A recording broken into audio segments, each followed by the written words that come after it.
भारतात असे अनेक मंदिरे आहेत जी प्राचीन काळी बौद्ध विहारे होती. तिरुमलामधील तिरुपती बालाजी मंदिर हे एकेकाळी प्राचीन बौद्ध विहार होते. डोक्याचे पूर्ण केस काढण्याची प्रथा हिंदू धर्मामध्ये नाही. ही प्रथा फक्त बौद्ध धर्मात आहे.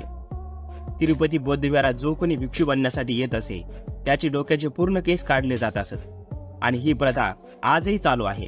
तिरुपती बालाजीची जी मूर्ती आहे ती भगवान बुद्धाची मूर्ती आहे.